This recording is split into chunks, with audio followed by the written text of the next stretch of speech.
சிம்மராசி நேயர்கள் அனைவருக்கும் வணக்கம். தங்களுடைய வாழ்வில் இனிமேல்தான் மெயின் பிக்சரே என்று சொல்லக்கூடிய வகையிலும் கண்ணுக்கு தெரியாத பெரிய கண்டம் அகண்டு விட்டது, நீங்கிவிட்டது என்று சொல்லக்கூடிய வகையில் எந்தெந்த நிகழ்வுகள் அமைய போகின்றன என்பதை ஆராய்ந்து பார்க்கும் போது சிம்ம ராசிக்காரர்களுக்கு ராசியின் அதிபதியாக இருக்கக்கூடிய சூரியன் மிகவும் வலுவாக கர்மஸ்தானம், தொழில் ஸ்தானம், ஜீவனஸ்தானம் என்று சொல்லக்கூடிய 10ஆம் இடத்தில் இருந்து லாபஸ்தானம் என்று சொல்லக்கூடிய 11ஆம் இடத்தில் குரு மற்றும் புதனுடன் இணைந்து வலம் வர போகிறார். லாபஸ்தானமாகிய 11ஆம் இடத்தை 3 கிரகநிலைகள் இணைந்து வலுப்படுத்தக்கூடிய இந்த தருணம் என்பது உறுதியாகவே இனிமேல்தான் மெயின் பிக்சர் என்று சொல்லக்கூடிய வகையில் மிக அற்புதமான வாய்ப்பையும் சந்தர்ப்பத்தையும் சிம்ம ராசிக்காரர்களுக்கு இந்த வேளையில் நிறைவாகவே ஏற்படுத்தி கொடுக்கின்றன. ஏனென்றால் சிம்ம ராசிக்காரர்களை பொறுத்த வரைக்கும் ராசியின் அதிபதியாக திகழ்கிறவர்தான் சூரியன். அவர் பொதுவாகவே நவ கிரகங்களில் முதன்மையான கிரகமாக பார்க்கப்படுகிறார். அது மட்டுமல்லாது நமது சூரிய குடும்பத்தில் சூரியன் இல்லை என்றால் மற்ற கிரகங்களின் இயக்கம் இல்லை என்று சொல்லக்கூடிய அளவிற்கும், உயிரினங்கள் வாழவே முடியாது என்று சொல்லக்கூடிய அளவிற்கும் மிகவும் சக்தி வாய்ந்தவராகவும் ஆற்றல் பெற்றவராகவும் பார்க்கப்படுகிறாருங்க.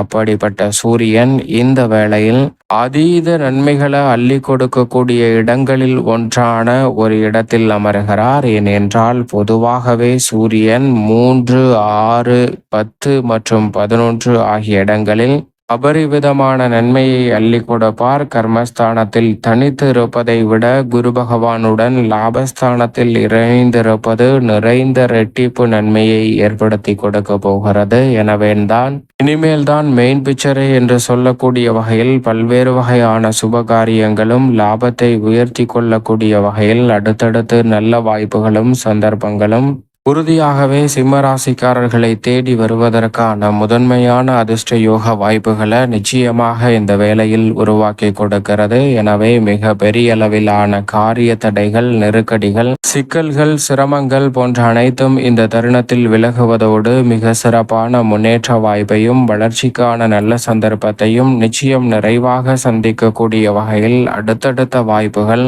உங்களை தேடி வருவதற்கான முதன்மையான யோகத்தை இந்த தருணம் ஏற்படுத்தி கொடுக்கிறது. எனவே தவறவிடாமல் சரியாக பயன்படுத்தி கொள்ளுங்கள். அதோடு மட்டுமல்லாது குரு பகவான் மற்றும் ஆட்சி பலம் பெற்றிருக்கக்கூடிய புதனுடன் இணைந்திருக்கிறார். ராசியின் அதிபதியான சூரியனின் பார்வையில் குரு நட்பு கிரகமாக இருக்கிறார். புதன் சமகிரகமாக இருந்தாலும் புதன் தனது பார்வையில் நட்பு கிரகமாக பார்க்கப்படுகிறாருங்க. ராசிக்கு அதிநட்பு கிரகமாகவும் இருக்கிறார். எனவே அதிநட்பு கிரகத்துடனும் நட்பு கிரகத்துடனும் இணைந்திருக்கக்கூடிய ராசியின் அதிபதி லாபஸ்தானத்தை 3 மடங்கு வலுவுள்ளதாக மாற்றுகிறார். எந்த ஒரு கிரகம் லாபத்தில் அமர்ந்தாலும் நிறைந்த நன்மை கிடைக்கும். இந்த வேளையில் குரு பகவானுடன் இணைந்து லாபத்தை வலுப்படுத்துவதோடு மட்டுமல்லாது குரு பகவானுடனும் இணைந்து தனது சப்தம பார்வையை பூர்வ புண்ணிய ஸ்தானம் என்று சொல்லக்கூடிய 5ஆம் இடத்தில் பதிக்கிறாருங்க. பூர்வ புண்ணிய ஸ்தானம் என்று சொல்லக்கூடிய 5ஆம் இடம் புனிதப்படுவதால் பூர்வீக சொத்துக்கள் ரீதியான பிரச்சனை, நெருக்கடிகள், குடும்ப உறவுகளுக்கிடையே இருந்த மனஸ்தாபம் போன்ற அனைத்துமே இந்த தருணத்தில் விலகும். ஆன்மீக சிந்தனை அதிகரிப்பதோடு திரு காரியங்களையும் இந்த தருணத்தில் மேற்கொள்வதற்கான நல்ல வாய்ப்பும் சந்தர்ப்பமும் உறுதியாகவே சிம்ம ராசிக்காரர்களை தேடி இந்த வேளையில் அபரிவிதமாக வருகிறது. அதோடு மட்டுமல்லாது தந்தை வழி உறவு முறைகளில் இருந்த மனஸ்தாபம், குழப்பம், சிக்கல் போன்ற அனைத்துமே விலகி உறவு பலப்படக்கூடிய வகையில் நல்ல பல வாய்ப்புகளும் சந்தர்ப்பங்களும் உறுதியாகவே சிம்ம ராசிக்காரர்களை தேடி வருவதற்கான முதன்மையான அதிர்ஷ்ட யோகத்தை இந்த தருணம் ஏற்படுத்தி கொடுக்கிறது. அதோடு மட்டுமல்லாது இந்த தருணத்துல கண்ணுக்கு தெரியாத பெரிய கண்டம் நீங்கிவிட்டது என்று சொல்லக்கூடிய வகையில் ராசியின் அதிபதியுடன் குரு பகவானும் இணைந்திருக்கக்கூடிய இந்த தருணம் என்பது மிக சிறப்பான வாய்ப்புகளையும் சந்தர்ப்பங்களையும் உருவாக்குவதோடு கண்ணுக்கு தெரியாத பெரிய கண்டங்கள், பிரச்சனைகள் அனைத்தையும் உறுதியாகவே நீக்கி விடுகிறது என்பதும் யதார்த்தமான உண்மையாக பார்க்கப்படுகிறது. உதாரணமாக ஒரு நபர் இருக்கிறார். அவர் மிகுந்த பசியுடன் இருக்கிறாருங்க. அப்படி மிகுந்த பசியுடன் இருக்கக்கூடிய அந்த நபர் தன்னுடைய பசியை தீர்ப்பதற்காக அருகாமையில் இருக்கக்கூடிய உணவகம் ஒன்றிற்கு செல்கிறாருங்க. அங்கு சென்று உணவு அருந்தலாம் என்று இருக்கையில் அமர்ந்து தன்னுடைய பைகளை பார்க்கிறார். பைகளில் பணம் இல்லை என்பதை உணர்ந்து கொள்கிறாருங்க. உடனே அந்த உணவகத்தை விட்டு வெளியேறுகிறார். வெளியே வந்த அந்த நபருக்கு தன்னுடைய பசியை எப்படி தீர்ப்பது என்ற கவலை ஒருபுறம் இருக்கிறது. அந்த கவலையுடன் சாலை ஓரங்களில் நடந்து செல்கிறார். ஒரு கட்டத்திற்கு மேல் இதற்கு மேல் நடக்க முடியாது என்று சாலை ஓரத்தில் அப்படியே அமர்கிறாருங்க. அப்படி அவர் அமர்ந்த வேளையில் அந்த சாலையில் பயணிக்கக்கூடிய நபர்கள் பேசி கொண்டிருப்பதை கேட்கிறார். அருகாமையில் உள்ள திருக்கோவில் ஒன்றில் அன்னதானம் வழங்கப்படுகிறது என்பதை பேசிக் கொண்டிருக்கிறார்கள். இதை கேட்டவுடன் அவருடைய காதில் இதை கேட்டவுடன் மிகுந்த ஆனந்தம் ஏற்படுகிறது.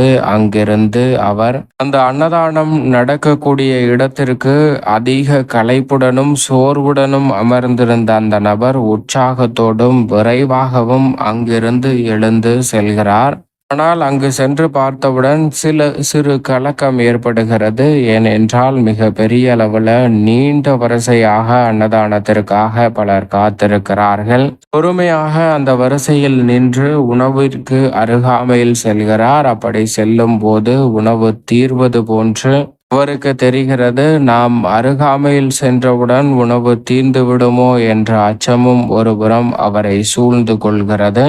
அவர் அந்த உணவிற்கு அருகாமையில் செல்லும் போது அவருக்கு உணவு கிடைக்கிறது. உணவு தீரவில்லை. உடனே மிகுந்த ஆனந்தத்தோடு அந்த உணவை பெற்றுக்கொள்கிறார். அவருடைய பின்னால் வந்த நபரும் உணவை பெற்றுக்கொள்கிறார். இவர் வேறொரு இடத்திற்கு சென்று அமர்ந்து சாப்பிடலாம் என்று அங்கிருந்து நகர்ந்து கொண்டிருக்கிறார். பின்னால் வந்த நபரும் அங்கிருந்து வேறொரு இடத்தை நோக்கி செல்கிறாருங்க. அப்போது வழியில் இருந்த சிறு கல் ஒன்று பின்னால் வந்த நபரை கால் இடற செய்து விடுகிறது. நிலை தடுமாறிய அவர் பின்னால் சென்று கொண்டிருந்த அந்த பசியுடன் இருந்த நபரின் மீது விழுகிறார். அப்போது அவர் கையில் வைத்திருந்த தட்டும் கீழே விழுந்து இருவரும் கீழே விழுந்து விடுகின்றனர். மிகுந்த பசியுடன் இருந்த நபருக்கு மிகுந்த கோபம் வந்து விடுகிறது. உடனே அவருடைய வார்த்தைகளை அங்கு அதிக கனத்துடன் பயன்படுத்தி அவரை திட்டி தீர்க்கிறாருங்க. அப்படி திட்டி தீர்த்ததற்கு பிறகு அங்கு இருக்கக்கூடிய உணவை பார்க்கும்போது அதுவும் தீர்ந்து விடுகிறது. எனவே அதிக கோபம் இன்னும் வருகிறது. இன்னும் அதிக கோபத்துடன் திட்டி முடிக்கிறார். ஆனால் சிறிது நேரத்திலேயே அந்த அன்னதானம் வழங்கக்கூடிய நபர்கள் அங்கிருந்த அந்த பாத்திரத்தை எடுத்துவிட்டு இன்னும் ஒரு பெரிய பாத்திரத்தில் அன்னதானம் வழங்குவதற்காக கொண்டு வருகிறார்கள். இதை பார்த்தவுடன் அவருக்கு மகிழ்ச்சி ஏற்பட்டு மீண்டும் அவர் வரிசையில் நின்று உணவை பெற்றுக்கொண்டு தன்னுடைய பசியை தீர்த்து கொண்டு செல்கிறாருங்க. இங்கு அவருக்கே தெரியாமல் பெரிய கண்டம் நீங்கி இருக்கிறது என்பதுதான் யதார்த்தமான உண்மை. ஏனென்றால் பின்னால் சென்ற அந்த நபர் தட்டிவிடவில்லை என்றால் இவருக்கு பெரிய கண்டமே வந்திருக்கும். ஏனென்றால் அந்த உணவை வாங்கி கொண்டு வேறொரு இடத்திற்கு செல்லலாம் என்று நகர்ந்து கொண்டிருக்கும் போது அவருடைய தட்டிற்கு நேராக மேலே ஒரு பருந்து தன்னுடைய இறைக்காக பாம்பு ஒன்றை தூக்கி கொண்டு செல்கிறது. கால்களில் பற்றி கொண்டு செல்கிறது. அதை பார்த்து சற்று அச்சம் வருகிறது. ஆனால் அந்த பாம்பு இந்த கழுகிடம் இருந்து எப்படியாவது தப்பிக்க வேண்டும் என்று தன்னுடைய விஷத்தை அந்த கழுகின் மீது கக்க அந்த விஷத்தின் துளிகள் இவருடைய தட்டில் வந்து விழுந்தது. அதைதான் பின்னால் வந்த அந்த நபர் தட்டிவிட்டிருப்பார். அவர் தட்டிவிடவில்லை என்றால் மிக பெரிய கண்டத்திற்கு உள்ளாகியிருப்பாருங்க.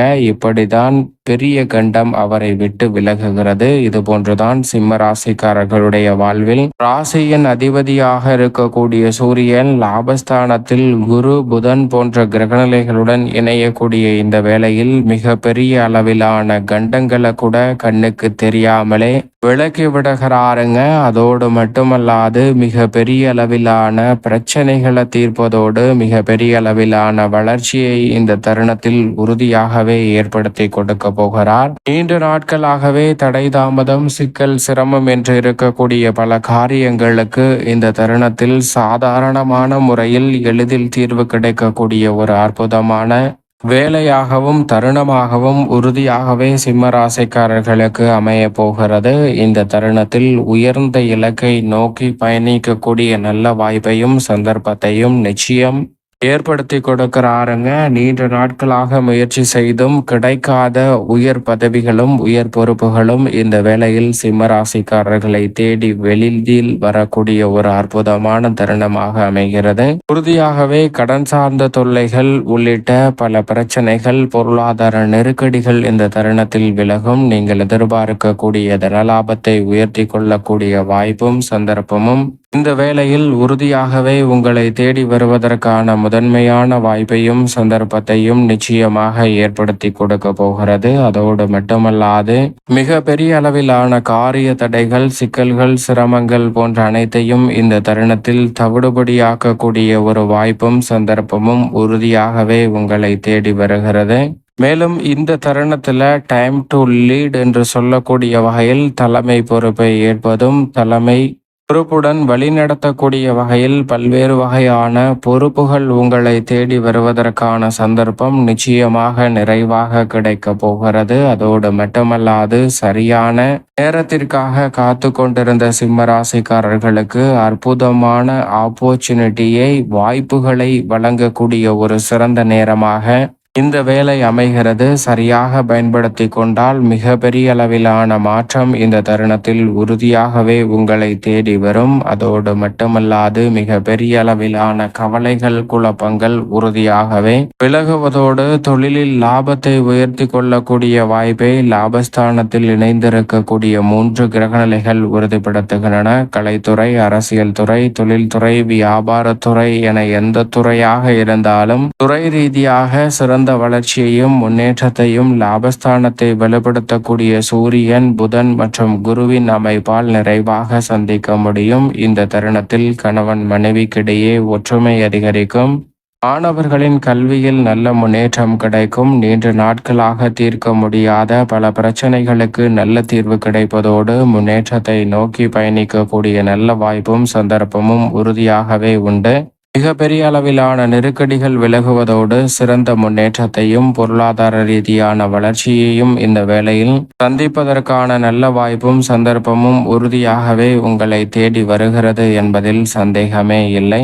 மற்றவர்கள் என்ன நினைப்பார்கள் என்று கவலை கொள்ளாமல் பல பணிகளை திறன்படவும் சிறப்பாகவும் செய்து முடிக்கக்கூடிய சந்தர்ப்பம் இந்த வேளையில் சிம்ம ராசிக்காரர்களுக்கு நிச்சயமாக கிடைக்கிறது. மேலும் இந்த தருணத்தை சிம்மராசிக்காரர்கள் சாதகமாக மாற்றிக்கொள்ள நிச்சயமாக தினமும் காலையில் எழுந்து சூரிய பகவானை வழிபாடு செய்யுங்கள். சூரிய நமஸ்காரம் செய்வதால் உடலுக்கு தேவையான ஆற்றல் கிடைப்பதோடு உற்சாகமும் உத்வேகமும் அனுதினமும் அதிகரிக்கும். நீங்கள் பல பணிகளை திறன்படவும் சிறப்பாகவும் செய்து முடித்து நன்மையையும் வளர்ச்சியையும் முன்னேற்றத்தையும் விரைவாக உருவாக்கி கொள்ளக்கூடிய வகையில் இனிமேல் தான் மெயின் பிக்சரே என்று சொல்லக்கூடிய வகையில் பல நல்ல வாய்ப்புகள் சிம்ம ராசிக்காரர்களுக்கு உறுதியாக அமையும். மேலும் தங்களால் இயன்றவரை வாயில்லா ஜீவன்கள் என்று சொல்லக்கூடிய பறவைகள், விலங்குகளுக்கு ஏதேனும் சிறு உதவியாவது செய்யுங்கள். நிச்சயமாக சிம்ம ராசிக்காரர்களுடைய வாழ்வில் பல அதிரடியான வளர்ச்சி நிறைந்த முன்னேற்ற வாய்ப்புகள் உறுதியாக உங்களை தேடி வரும் என்பதில் சந்தேகமே இல்லை.